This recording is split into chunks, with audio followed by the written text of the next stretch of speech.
Hi guys, welcome to another video. Something a bit different today. I thought I'd make a kind of more advanced but overarching tactical video. And basically what this is going to be about is reading the player. So in other words, reading your opponent, finding out as much as you can as the game originally starts about what you're going to be facing, the kind of tactics they employ, and of course the best way you can go about winning. So basically the first step to this is, what do you know about them? Obviously if you know the person quite well, you may have played them a few times before. You may know the kind of tactics they favour and that kind of thing, and you may have won or you may have lost, and that gives you a good basis on what to build from.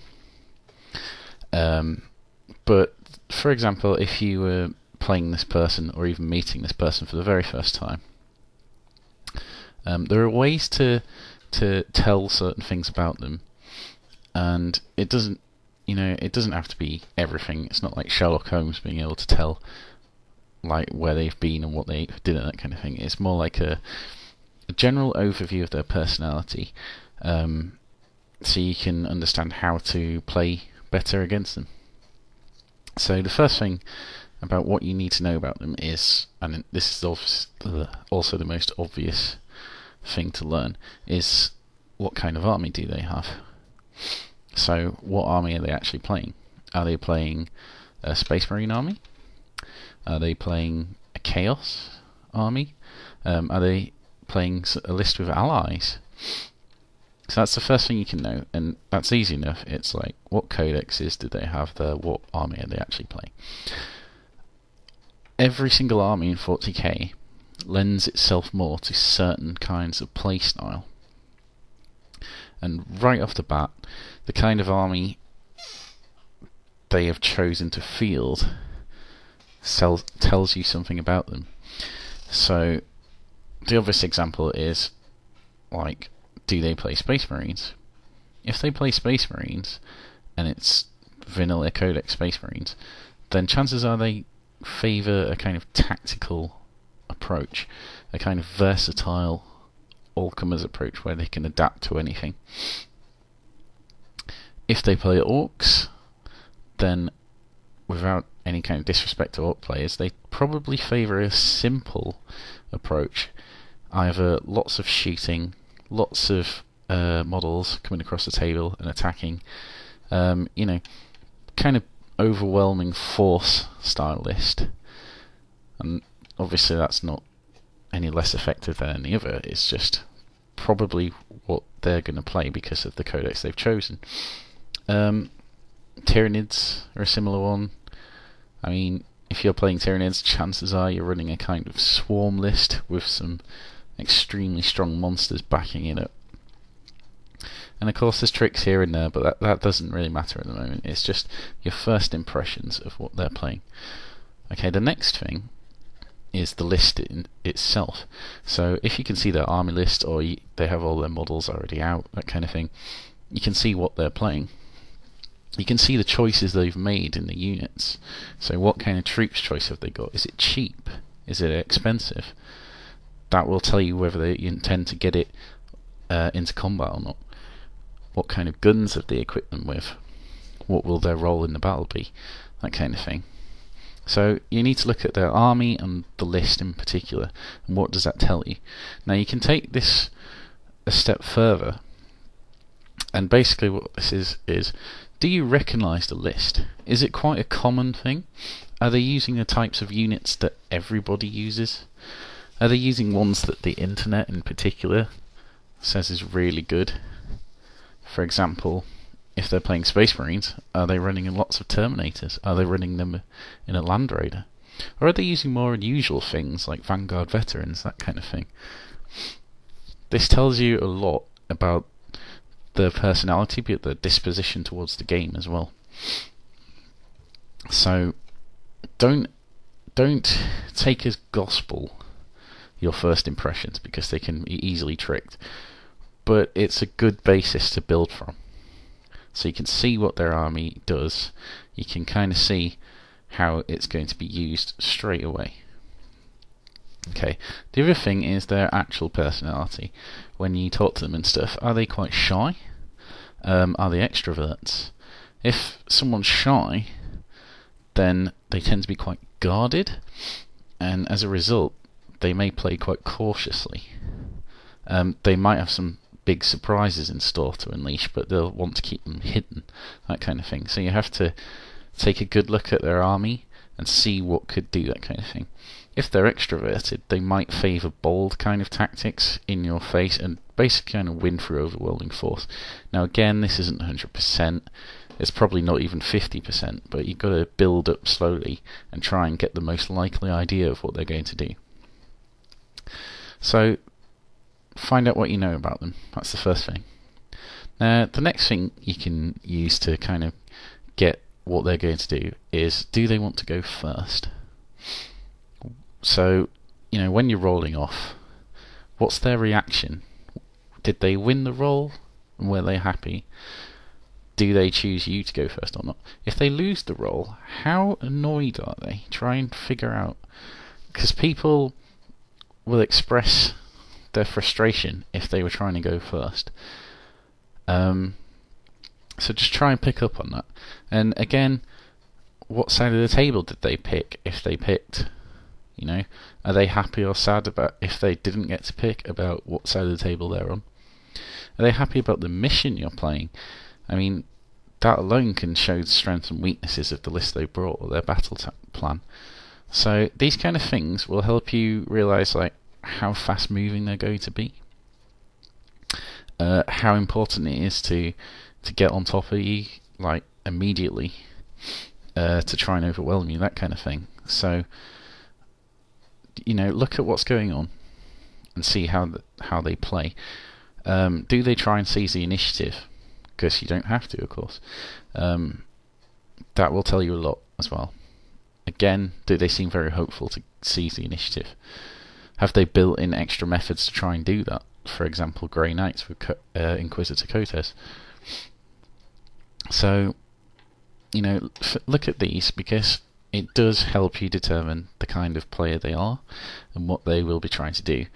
If they don't seem at all bothered about going second, or even seem to favour going second, then chances are they're the kind of person who looks at the long-term game and will play very much based on the objectives and will always have a plan to fall back on. If they're going forward, then they have a very bold strategy if they want to go first, and they will do everything to enact that strategy.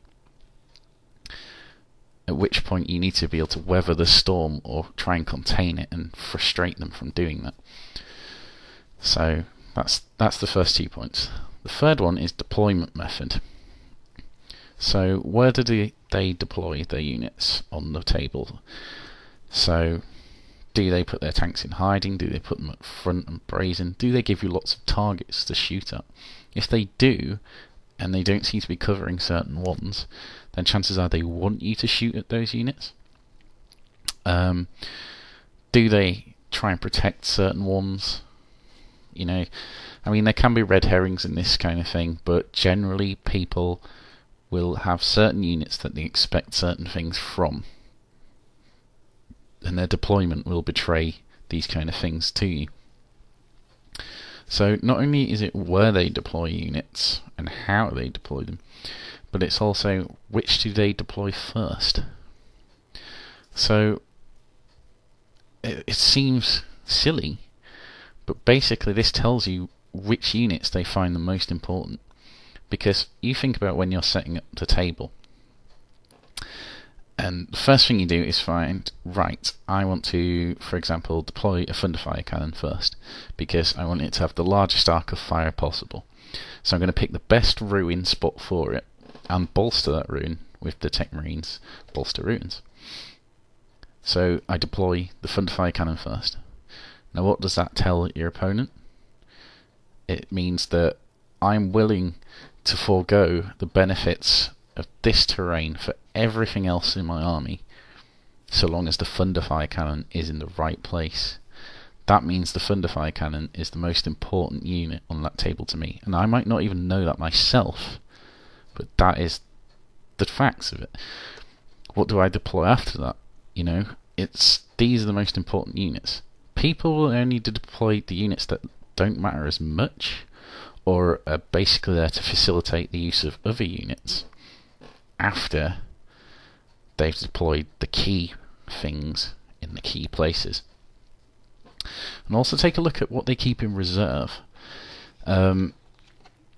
This can tell you the kind of tactics they're planning. I mean, is it kind of fast, hard-hitting things? Again, they're probably going to be quite aggressive, try and overwhelm you.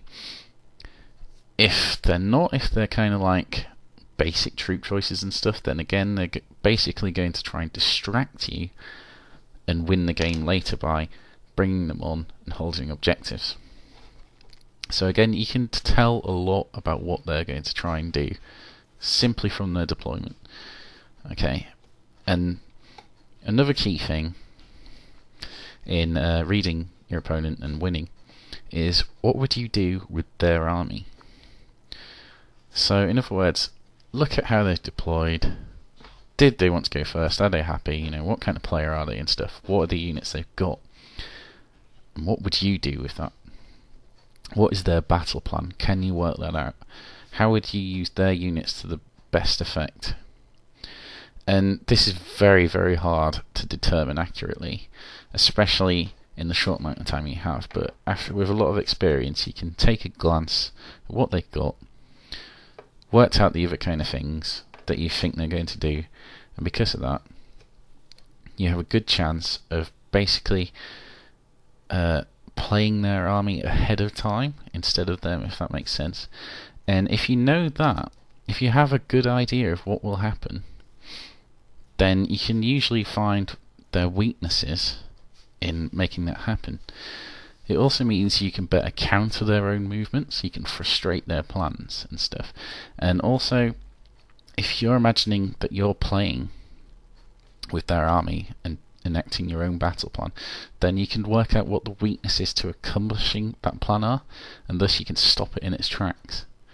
So, definitely worth thinking about. Now, that kind of leads into the final point, which is what in your own army, as in the one you brought, can be made to make your own battle plan work. So, when you're making an army list, you should have a plan as to what it's going to do on the table. Okay, and you should try and build around that. So it's like, it can be as simple as basically, I want to sweep all the objectives, and I'm going to do that using lots of flamers. Okay, not saying this would work, and just an example. So, charge from one side of the table to the other, sweeping each objective as I go. Okay. Now, obviously, you're going to come up against certain things where that wouldn't work so well against. So, for example, lots of transports and vehicles, which flames aren't so effective against, if at all. So that would kind of frustrate your own plan straight out the gate.